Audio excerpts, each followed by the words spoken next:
मैं अभय कुमार आज से केमिस्ट्री की शुरुआत करने जा रहा हूँ।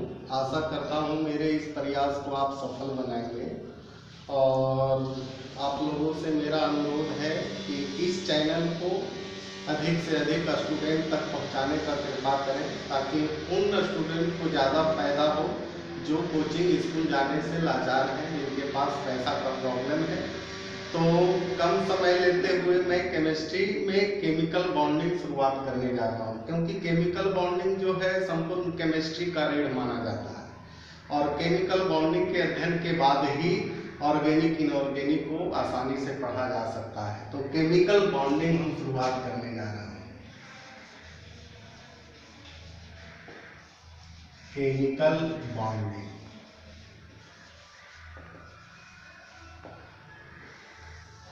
सबसे पहला सवाल है कि केमिकल बॉन्डिंग है क्या। केमिकल बॉन्डिंग मीन्स होता है रासायनिक बंधन। बंधन मीन्स होता है संबंध।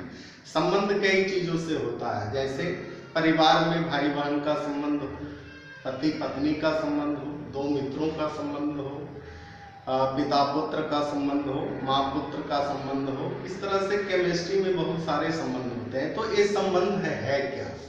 तो संबंध दो तत्वों के बीच, दो एलिमेंट के बीच, दो एटम के बीच या मॉलिक्यूल्स के बीच एक आकर्षण बल यानी अट्रैक्टिव फोर्स एग्जिस्ट करता है, यानी the attractive force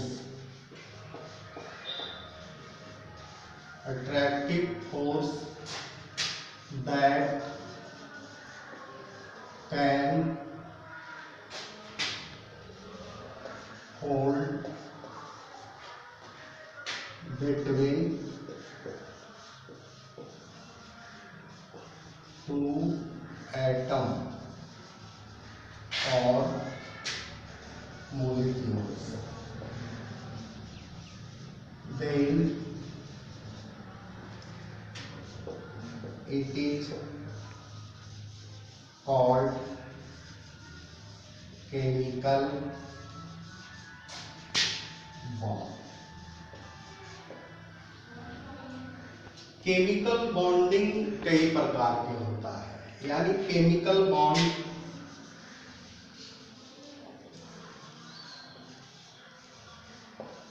mainly two type का। पहला type strong bond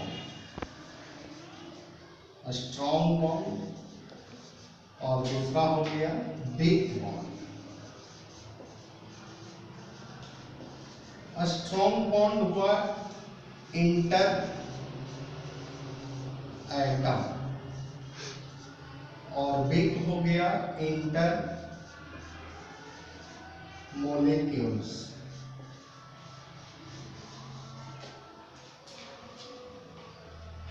strong bond में हम लोग आते हैं। स्ट्रॉन्ग बॉन्ड कई प्रकार के होता है।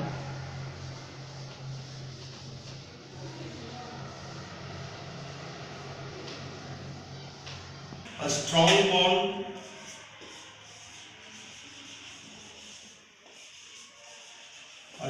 बॉन्ड का कई रूप होता है। पहला हो गया इलेक्ट्रोवैलेंट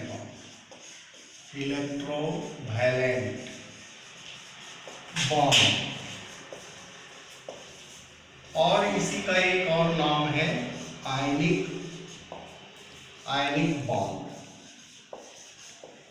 दूसरा हो गया covalent bond.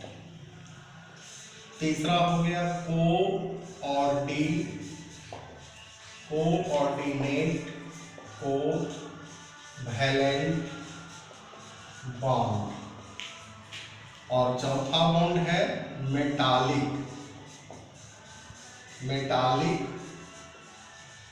Bond. A strong bond का 4 पार्ट हुआ और वीक बॉन्ड में हम लोग आते हैं। वीक बॉन्ड में पहला हो गया वंडर वाल्स फोर्स और दूसरा हो गया हाइड्रोजन बॉन्डिंग। फ्रेंड्स, ये तो हो गया केमिकल बॉन्डिंग के टाइप।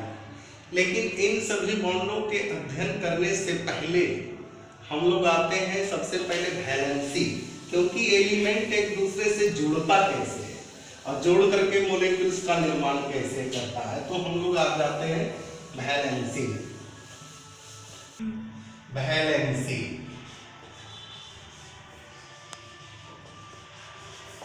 वैलेंसी मीन्स होता है संयोजकता। वैलेंसी का काम है दो एलिमेंट को जोड़ना, एक दूसरे से दो मॉलिक्यूल्स को जोड़ना, यानी combining capacity of an element, यानी तत्वों को जोड़ने की क्षमता को वैलेंसी कहते हैं। Combining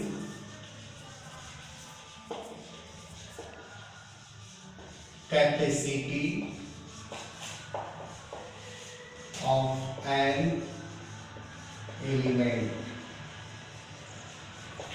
is known as valency. Valency तत्वों को यानी एलिमेंट को जोड़ने की क्षमता को वैलेंसी कहते हैं, यानी एलिमेंट एक दूसरे से कैसे जुड़ता है। इस तरह हम लोग ध्यान देंगे कि कोई भी एलिमेंट एक दूसरे से जुड़ना चाहता है, यानी इनर्ट गैस का फॉर्मेशन करना चाहता है, यानी स्टेबल बनना चाहता है। हर एक एलिमेंट दूसरे से जुड़ करके वो स्टेबल होना चाहता है। जैसे हम लोग देखते हैं एलिमेंट का दो पार्ट होता है, पहला को कहते हैं मेटल और दूसरा को कहते हैं non metal. Non metal metal हमेशा इलेक्ट्रॉन को लॉस करता है, यानी loss of electron from the last orbit, from the last orbit. और नॉन मेटल होता है कि इलेक्ट्रॉन को गेन करता है, gain of electron in the last orbit. Metal का काम है इलेक्ट्रॉन को लॉस करना और नॉन मेटल का काम है इलेक्ट्रॉन को गेन करना, यानी हम लोग मेटल में आ जाते हैं, इलेक्ट्रॉन को लॉस करना, और नॉन मेटल का काम है इलेक्ट्रॉन को गेन करना। जैसे मेटल में हम लोग देखते हैं, जैसे सोडियम है, सोडियम 11 नंबर पर है, मैग्नीशियम हो गया, मैग्नीशियम 12 नंबर पर है, एल्यूमिनियम 13 नंबर पर है। इस तरह से नॉन मेटल जैसे हो गया, नाइट्रोजन हो गया 7 नंबर पर है, ऑक्सीजन 8 नंबर पर है, क्लोरीन 9 नंबर पर है। सोडियम का इलेक्ट्रॉनिक कॉन्फ़िगरेशन होता है 281, मैग्नीशियम का 282, एल्युमिनियम का 283।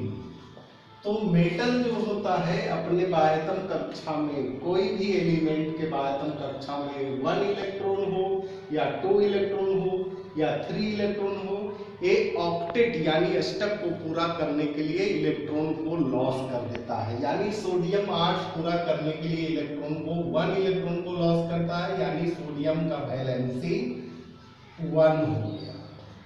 मैग्नीशियम अपने बाह्यतम कक्षा में 8 कंप्लीट करने के लिए 2 इलेक्ट्रॉन को लॉस करेगा, यानी मैग्नीशियम का वैलेंसी हो गया 2।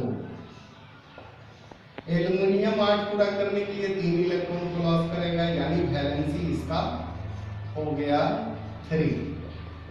इसी प्रकार से नॉन मेटल जो है इलेक्ट्रॉन को लॉस करता है। सोडियम का इलेक्ट्रॉनिक कॉन्फ़िगरेशन नाइट्रोजन का इलेक्ट्रॉनिक कॉन्फ़िगरेशन 2,5 होगा, ऑक्सीजन का 2,6, क्लोरीन का 2,7। यानी नॉन मेटल कहता है कि जब कोई इलेक्ट्रॉन अपनी बाह्यतम कक्षा में इलेक्ट्रॉन को ग्रहण करता है तो वह नॉन मेटल कहलाता है।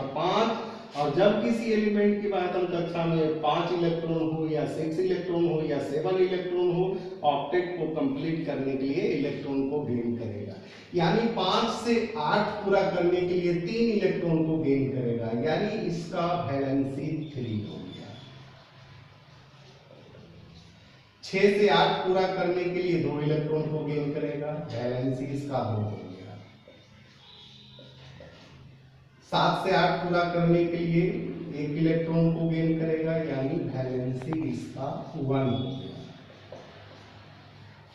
फ्रेंड्स, इसी के साथ मैं आपको वैलेंसी आज बता रहा हूँ। वैलेंसी अगले वीडियो में मैं आपको टाइप्स ऑफ केमिकल बॉन्डिंग बताऊंगा। इसी के साथ धन्यवाद और आपसे अनुरोध करता हूँ कि इस चैनल को सब्सक्राइब करें और अपने दोस्तों को बताएं ताकि जो है केमिस्ट्री सभी बच्चे सीख सकें। धन्यवाद।